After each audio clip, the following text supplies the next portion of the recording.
Hello student, class 12th subject physics का आज हम एक नया यूनिट शुरू करने वाले हैं, या यूँ कहिए नया चैप्टर ही शुरू करने वाले हैं जिसका नाम है वेव ऑप्टिक्स। तो देखिए, वेव ऑप्टिक्स को शुरू करने से पहले सबसे पहले नेचर ऑफ लाइट को थोड़ा सा जान लेते हैं।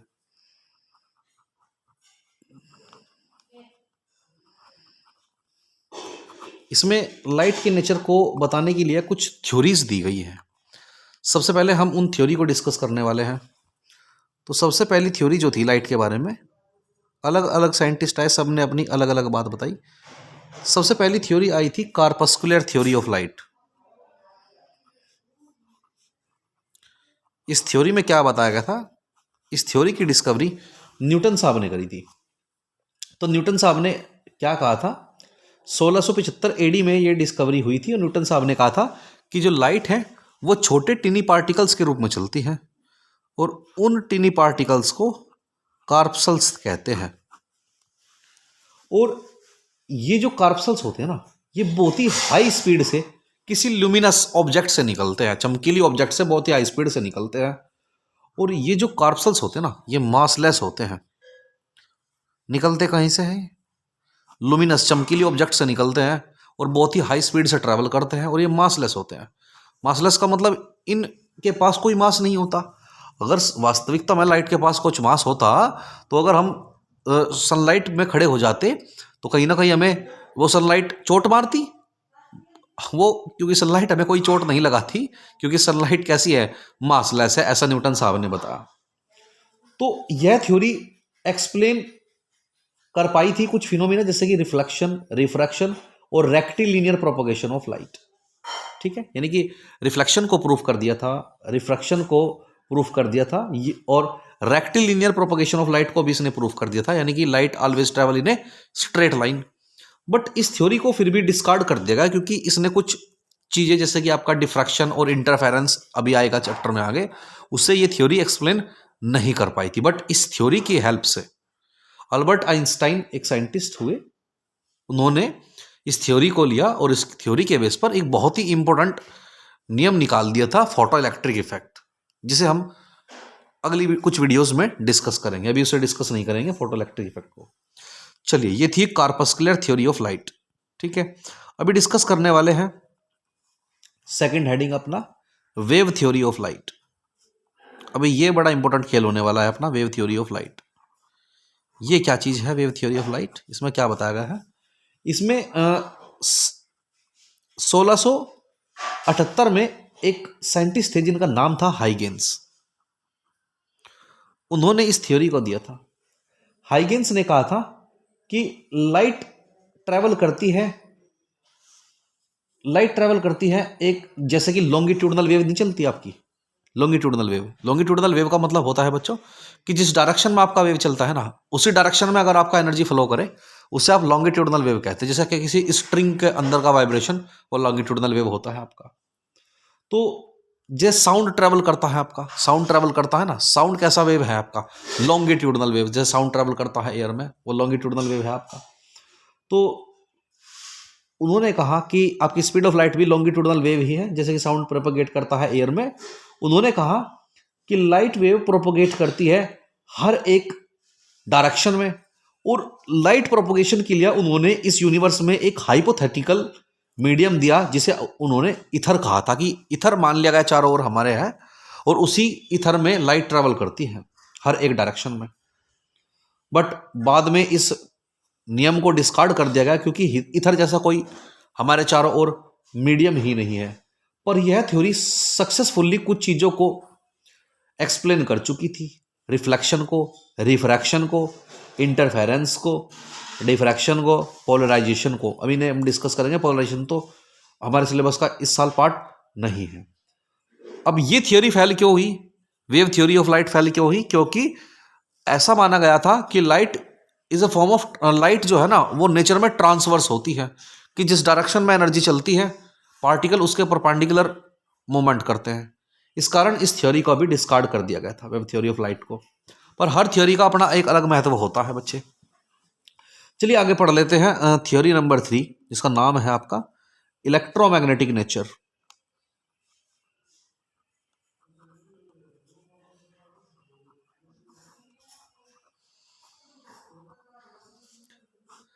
इलेक्ट्रोमैग्नेटिक नेचर ऑफ लाइट, इसने क्या कहा था, 1873 में एक साइंटिस्ट आए थे जिनका नाम था सर मैक्सवेल।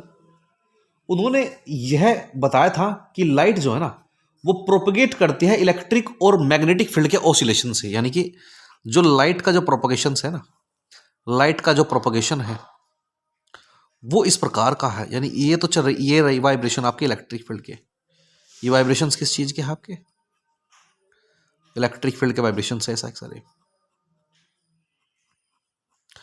इसी के परपेंडिकुलर ये इलेक्ट्रिक फील्ड के वाइब्रेशन हुए आपके,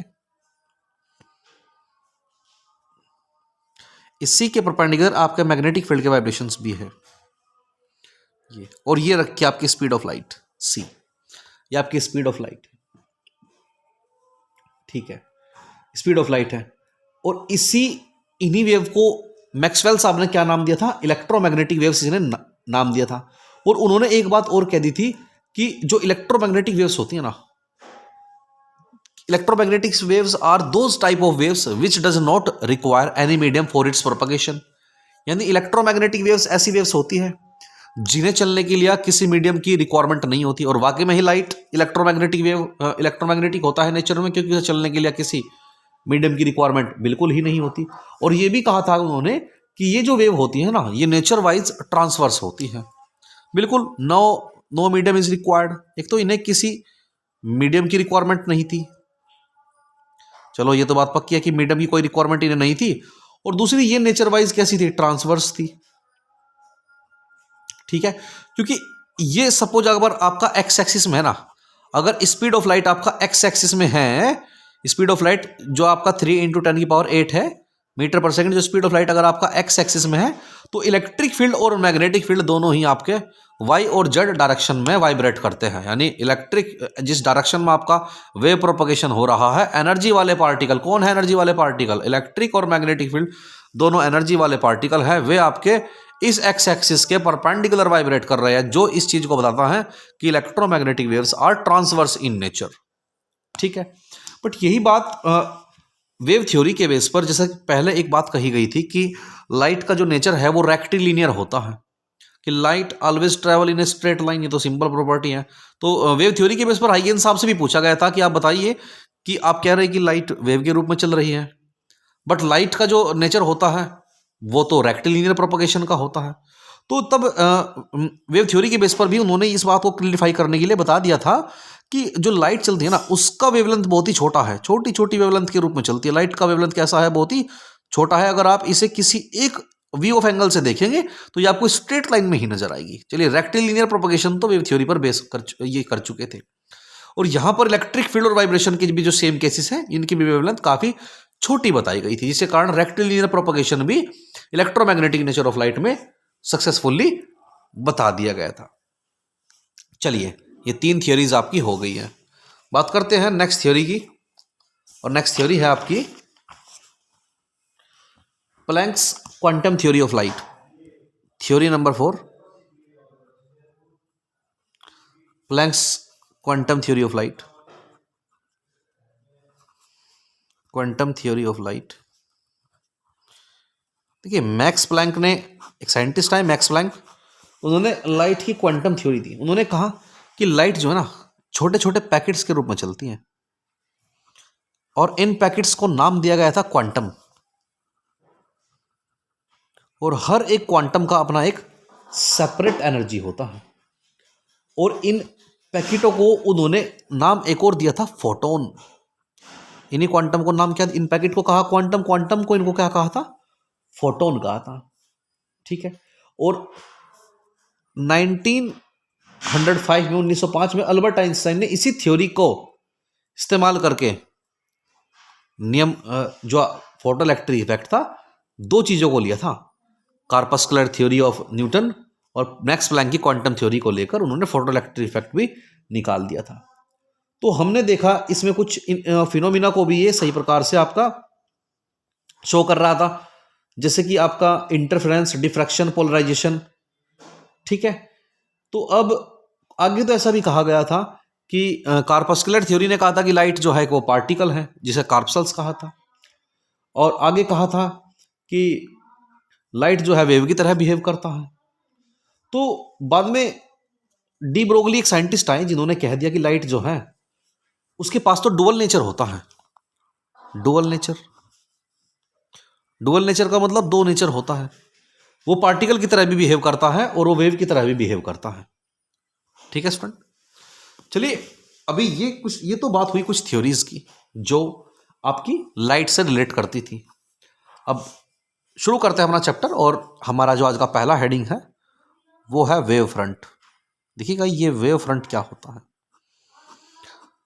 वेव फ्रंट को समझने के लिए मैं सबसे पहले आपको एक बात बताता हूं बच्चों, क्या होता है कि आप ये सपोज कर ले रहे हैं कि आपने एक तालाब है, उस तालाब में एक पत्थर फेंक दिया। यहां पर एक तालाब है, आपने उस पर यहां पर एक पॉइंट सोर्स की तरह एक पत्थर फेंक दिया, पानी बिल्कुल रुका हुआ था। सपोज ये कुछ हम रेफरेंस लाइन ले रहे हैं, ये कुछ हमने रेफरेंस लाइन ले ली तालाब में।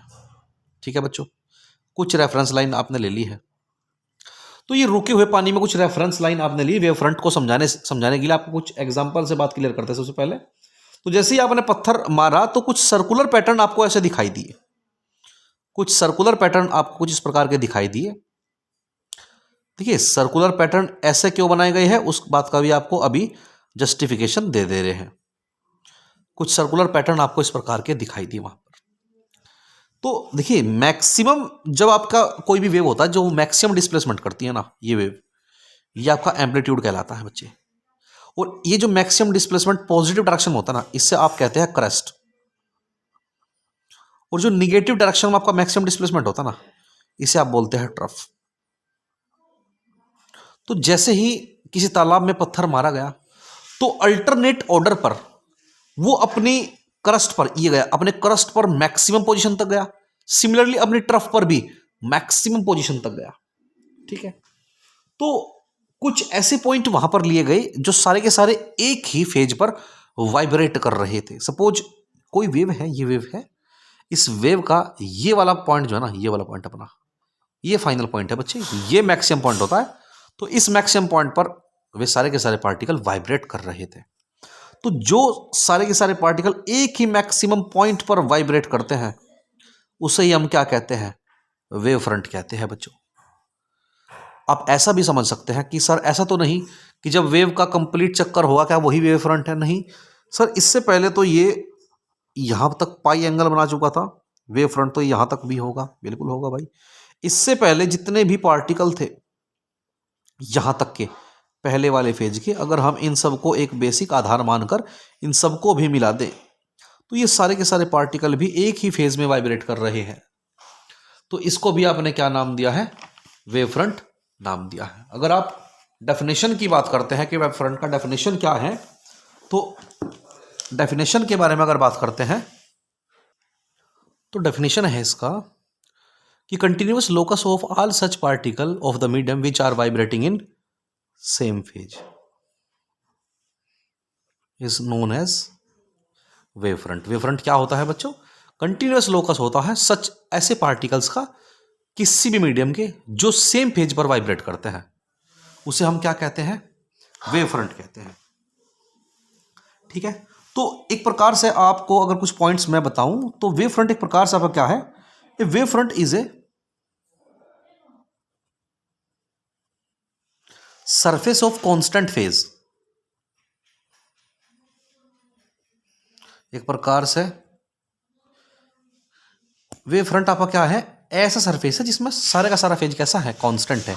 आप इस फेज की बात कर लीजिए, ये सारे के सारे आपके 180 का है, ये सारे के सारे फेज की बात कर लीजिए, ये आपके 360 का है। तो एक प्रकार से वेव फ्रंट आपका कैसा है कि जिसमें सारे के सारे फेज आपके कैसे हैं, कांस्टेंट फेज है। चलिए आगे अब आपकी चर्चा को आगे बढ़ाते हैं और आगे पढ़ते हैं different types of wave front. कुछ विभिन्न प्रकार की वेव फ्रंट्स होती हैं, इनके बारे में थोड़ा चर्चा ले लेते हैं। Different types of wave front, इसमें सबसे पहले बात कर लेते हैं। सबसे पहली जो वेव फ्रंट है हमारी वो है बच्चों spherical wave front. Spherical wave front कब बनती है देखिएगा, तो in case of waves traveling in all direction from a point source, the wave front are normally spherical in shape। आप ऐसा कह सकते हैं कि जब भी कोई पॉइंट सोर्स होता है ना, जब भी कोई पॉइंट सोर्स होता है, अगर कोई पॉइंट सोर्स है आपका, लाइट का पॉइंट सोर्स है, तो वो हमेशा कैसी वेव फ्रंट जनरेट करता है? वो हमेशा आपकी स्फेरिकल वेव फ्रंट जनरेट करता है, गोलाकार। सारी की सारी वेव फ्रंट कैसी होगी आपकी? स्फेरिकल होगी। ठीक है, ऐसा क्यों होता है? ऐसा इसलिए होता है क्योंकि इन सभी पॉइंट में जितना जो पॉइंट सोर्स होता है ना, वो इक्वी डिस्टेंस लाई करता है हर एक स्फीयर से। हर एक स्फीयर से जो पॉइंट सोर्स होता है, हर एक स्फीयर से वो सेम डिस्टेंस लाई करता है। ये रहेगी हर एक जगह से, आप कहीं से भी मैच करा सकते हैं। हर जगह से कैसा होते हैं स्फीयर्स? इक्वी डिस्टेंस होते हैं। इसलिए ये शेप कैसी होती है पॉइंट सोर्स की? कैसी होती है बच्चों? स्फेरिकल होती है। ठीक है, तो जो पहले वाला जो ये जो पार्टिकल बना, अब ये एक नए सोर्स का काम करता है और ये अपनी एनर्जी अगले नए स्फीयर को प्रोवाइड करा देता है, जिस कारण पूरी की पूरी जो स्ट्रक्चर है वो स्फेरिकल वेव फ्रंट में कन्वर्ट हो जाती है। चलिए बात कर लेते हैं अब सेकंड वेव फ्रंट की, वो है हमारी सिलेंड्रिकल वेव फ्रंट।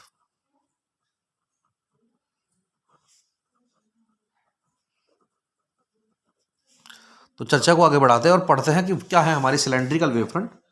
तो when the source of light is linear in shape such a fine rectangular slit, the wave front is cylindrical in shape. देखिए ऐसा कह सकते हैं कि जब आपका जो सोर्स ऑफ लाइट है ना, वो शेप में कैसा होगा? लीनियर होगा ना, एक बहुत ही रेक्टेंगुलर फाइन स्लिट, बहुत ही बारीक महीन सी तराश की तरह का होगा, तब जो आपकी वेव फ्रंट होगी ना बच्चों, वो आपकी सिलेंड्रिकल होगी। ऐसा इसलिए होता है क्योंकि इसके जो लोकस होते हैं ना इस प्रकार के पॉइंट के, वे सारे के सारे लीनियर सोर्स से सेम डिस्टेंस पर होते हैं। ठीक, जैसे कि बहुत ही बारीक सी स्ट्रक्चर थी, तो आप यहां से बात कर लीजिएगा, आपका ये वाले जितने भी पॉइंट्स होंगे, ये सारे सारे, ये वाले पॉइंट, ये सारे सारे, ये जो बने हैं आपके सिलेंड्रिकल, इसकी दोनों डायरेक्शन में ये सारे के सारे क्या ऐसे हैं? इक्वी डिस्टेंस है इस लीनियर सोर्स से, इक्वी डिस्टेंस है इस लीनियर सोर्स से। सेम ऊपर वाली साइड भी सेम इक्वी डिस्टेंस होगी, क्योंकि ये जो एजेस होंगे ये तो पॉइंट सोर्स का काम करेंगे, तो वो तो पॉइंट सोर्स तो स्फेरिकल का काम कर जाएगा यहाँ पर, तो पॉइंट सोर्स स्फेरिकल का काम कर जाएगा और बाकी सभी इक्वी डिस्टेंस होने के कारण ये ऐसी फॉर्मेशन कर लेंगे जैसे कि एक सिलेंडर हो। तो अगर बहुत बारीक सी आप स्लिट लेते हैं तो आपकी वेव फ्रंट सिलेंड्रिकल जनरेट हो जाती है। आगे बात करते हैं आपके पॉइंट नंबर 3 की, वो है आपका प्लेन वेव फ्रंट।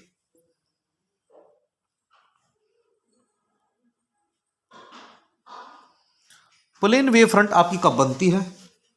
देखिए जैसे कि स्फेरिकल और सिलेंड्रिकल वेव फ्रंट बनती जाती है, तो जो कर्व है ना, वो जो कर्व है, ये जो कर्व है लगातार आगे की ओर, जैसे कि आपने पानी में कोई पत्थर फेंका था, तो वो जो कर्व है ना आगे की तरफ, वो लगातार डिक्रीज होता चला जाता है।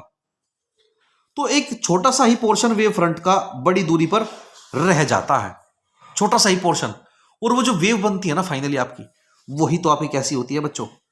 वही आपकी प्लेन वेव फ्रंट होती है। यानी कि बनती तो वो पॉइंट सोर्स से ही है, या एक बहुत ही फाइन रेक्टेंगुलर स्लिट से ही बनती है, बट जब वो वेव फ्रंट एक काफी लंबा रास्ता तय कर लेती है ना, तब उसके बाद जहां तक उसका एनर्जी लास्ट में ऑलमोस्ट डिस्ट्रक्शन ही होने वाला होता है ना, तो उस पॉइंट पर उसका जो वेव फ्रंट डेवलप होता है, उसका जो वेव फ्रंट होता है उसे आप प्लेन वेव फ्रंट कहते हैं।